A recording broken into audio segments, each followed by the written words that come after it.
Hi friends, മഴതോരും മുൻപേയുടെ ഏറ്റവും പുതിയ വിശേഷങ്ങളിലേക്ക് എല്ലാവർക്കും സ്വാഗതം. അപ്പോൾ നമ്മുടെ ബാലചന്ദ്രൻ പറയുകയാണ്, സുനിത വിളമ്പാൻ വരട്ടെ. വൈജയന്തി, ഇതിനു മുമ്പ് അലീന ഇവിടെ ഉണ്ടായിരുന്നപ്പോൾ അവളെ ഞങ്ങൾ ടേബിളിലിരുത്തി ഭക്ഷണം കഴിക്കുമ്പോൾ നീ പ്രശ്നം ഉണ്ടാക്കില്ലായിരുന്നു, പിന്നെ എന്താ സുനിതയ്ക്ക് ഇത്ര പ്രത്യേകത എന്ന് ചോദിക്കും. അപ്പോൾ വൈജയന്തി വലിയ അഹങ്കാരത്തിൻ്റെ ഭാഷയിൽ പറയും, ഒരു വീട്ടുവേലക്കാരിയെ ടേബിളിലിരുത്തി പഠിപ്പിച്ചത് നിങ്ങളല്ലേ, ആ ശീലം ഞാനും തുടർന്നു, അത്രേ ഉള്ളൂ എന്ന് പറയും. പിന്നെ ഞാനും കൊണ്ടുവന്ന വേലക്കാരിയും അവരുണ്ടാക്കിയ ഫുഡ് വിളമ്പി വെച്ചാൽ എൻ്റെ ടേബിളുമാണ്, അപ്പോൾ ഇവിടെ ആരിയിരിക്കണം എന്ന് ഞാൻ തീരുമാനിക്കുന്നു എന്ന് പറയും. ഇത് കേൾക്കുമ്പോൾ തന്നെ ബാലചന്ദ്രൻ എണീക്കുകയാണ്. എന്നിട്ട് പറയും, നീ നീ കൊണ്ടുവന്ന വേലക്കാരിയും അവരുണ്ടാക്കിയ ഫുഡും അവരെ കഴിപ്പിക്കാൻ പോവുകയാണെങ്കിൽ ഞങ്ങൾക്ക് ഇഷ്ടമുള്ള ടേബിളിൽ പോയിരുന്ന് കഴിച്ചോളാം എന്ന് പറഞ്ഞ് എഴുന്നേക്കാൻ തുടങ്ങും. അപ്പോഴത്തേക്കും മക്കളും അതിൻ്റെ കൂടെ എഴുന്നേക്കും കേട്ടോ. അപ്പോൾ ഇതൊക്കെ കാണുമ്പോൾ വൈജയന്തിക്ക് ആകെ നാണക്കേടായി ഇങ്ങനെ നിൽക്കുക. അപ്പോൾ എൻ്റെ കൃഷ്ണമോൾ പറയും, സുനിതേനോട് പറയും, ചേച്ചിക്ക് ഇത്രയും പറഞ്ഞിട്ട് മനസ്സിലായില്ലേ, ഇനിയും കുടുംബകലഹം ഉണ്ടാക്കാൻ വേണ്ടി നിൽക്കുവാണോ എന്ന് ചോദിക്കും. അപ്പോൾ സുനിത പറയും, ഞാനും കുടുംബകലഹം ഒന്നും ഉണ്ടാക്കുന്നില്ല, എൻ്റെ അടുത്ത് ഇരിക്കാൻ പറഞ്ഞിട്ടാ, ഞാൻ ഇതിനു മുമ്പ് നിന്ന് വീടുകളിലെ കടക്കളയിലിരുന്ന ഭക്ഷണം കഴിച്ചുകൊണ്ടിരുന്നത്, ഞാൻ പോവാ എന്നും പറഞ്ഞ് സുനിത പ്ലേറ്റും എടുത്ത് അപ്പുറത്തേക്ക് പോവാം. അപ്പോൾ വൈജയന്തി ഇങ്ങനെ അന്തം വിട്ട് നിൽക്കുക കേട്ടോ. ഈ സമയത്ത് ബാലനും മക്കളും അവിടെ ഇരുന്ന് അവർ കഴിക്കും. അപ്പോൾ ഇതൊക്കെ കണ്ടിങ്ങനെ കയ്യെ പിടിച്ച് വൈജയന്തി ഇങ്ങനെ നോക്കി നിൽക്കും ഇവരെയൊക്കെ. പിന്നീട് കാണിക്കുന്നത് നമ്മുടെ പൗലോസ് സ്റ്റാൻലിയുടെ വീട്ടിൽ ടേബിളിൽ എല്ലാ സാധനങ്ങളും കൊണ്ടുവന്ന് ഒരുപാട് വിഭവങ്ങൾ ഉണ്ടാക്കി ഇങ്ങനെ നിരത്തിയേക്കുക.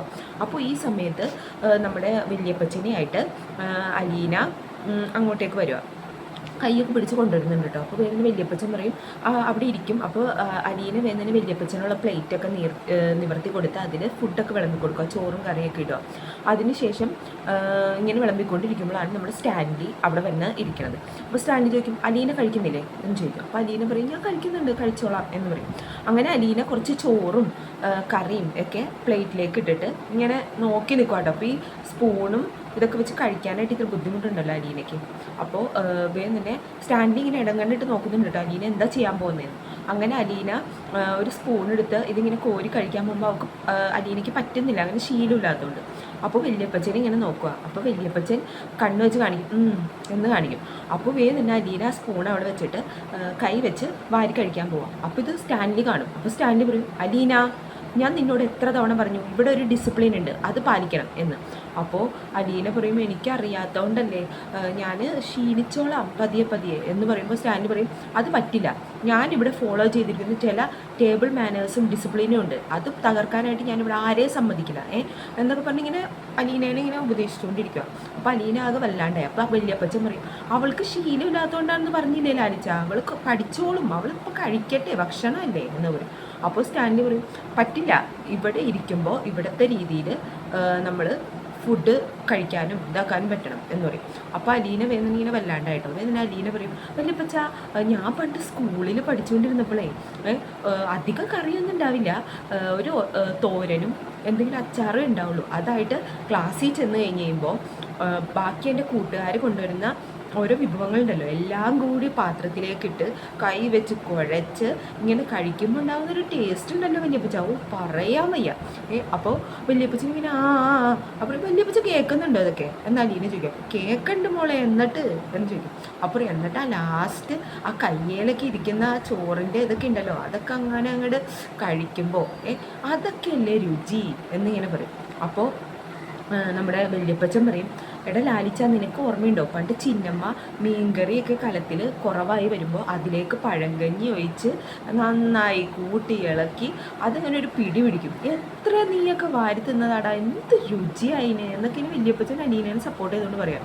അപ്പോൾ വേഗം തന്നെ സ്റ്റാൻലി പറയും, ഇത് ടേബിളാണ്, ഇവിടെ ഡിസിപ്ലിനും മാനേഴ്സും പാലിക്കണം, മിണ്ടാതിരുന്ന് കഴിക്കും എന്ന് പറയും രണ്ടുപേരോടും. അതോടുകൂടി വല്യപ്പച്ചനും അലീനയും ഇങ്ങനെ മിണ്ടാതിരുന്ന് വേഗം തന്നെ കഴിക്കും കേട്ടോ. അപ്പോൾ അലീനയ്ക്ക് വീണ്ടും അലീന കൈവച്ച് കഴിക്കാൻ പോകുമ്പോൾ സ്റ്റാൻലിക്ക് വീണ്ടും ദേഷ്യം. അലീന, പല തവണയായി ഞാൻ പറയുന്നു നിന്നോട് ടേബിൾ മാനേഴ്സ് കീപ്പ് ചെയ്യണം. എന്നിട്ട് വേഗം തന്നെ സ്റ്റാൻലി അവിടെ നിന്ന് പിണങ്ങി പോകുന്ന പോലെ എണീറ്റ് പോട്ടെ ഭക്ഷണത്തിൻ്റെ മുമ്പിൽ നിന്ന്. അപ്പോൾ വല്യപ്പച്ചനും അലീനയും ഇങ്ങനെ മുഖത്തോട് മുഖം നോക്കി ഇങ്ങനെ ഇരിക്കുക. അത് കഴിഞ്ഞ് അങ്ങനെ രാത്രിയായി. അലീന റൂമിൽ ഫ്രഷൊക്കെ ആയി ഫോണൊക്കെ ചാർജറിലൊക്കെ ഇട്ട് പോയി കിടക്കാൻ പോവാം.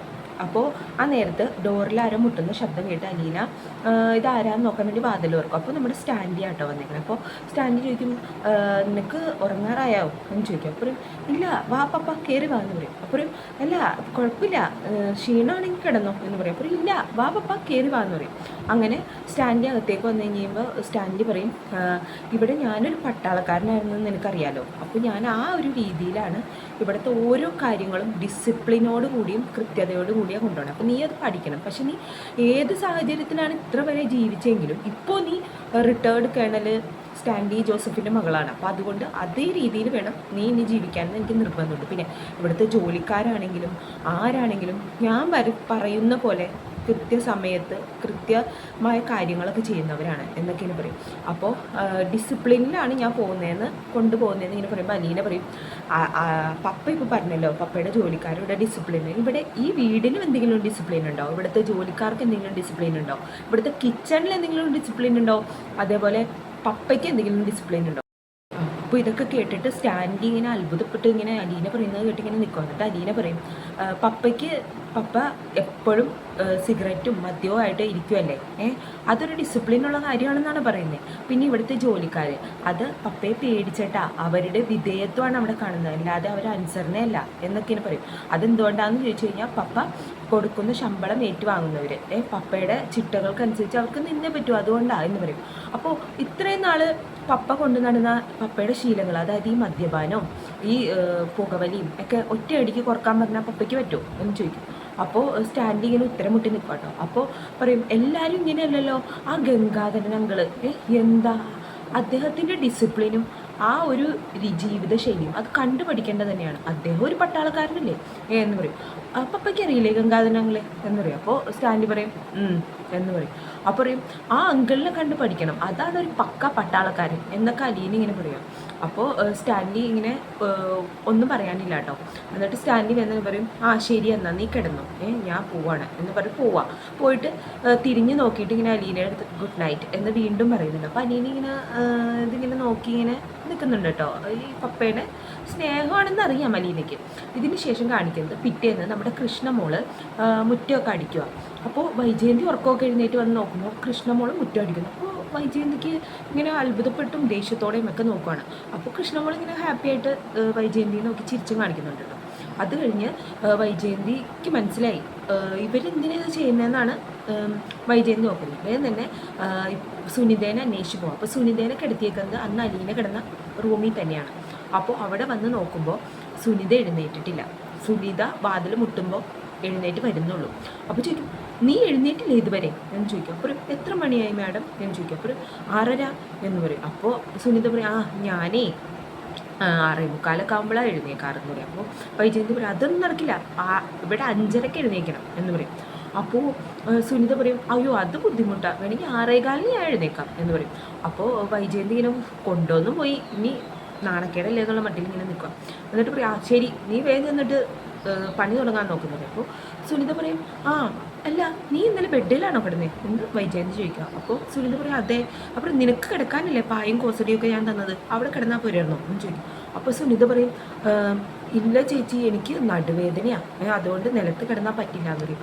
അപ്പോൾ വൈജയന്തി പറയും, എന്തെങ്കിലും ആവട്ടെ, വേഗം പോയി ജോലി നോക്കാമെന്ന് പറയും. അങ്ങനെ വൈജയന്തി അടുക്കളയിലേക്ക് ചെല്ലും. അപ്പോൾ അവിടെ ചെല്ലുമ്പോൾ രോഗി ഇരുന്ന് പച്ചക്കറി അരിയുന്നു, നമ്മുടെ ബബിത ബ്രേക്ക്ഫാസ്റ്റ് ഉണ്ടാക്കുക.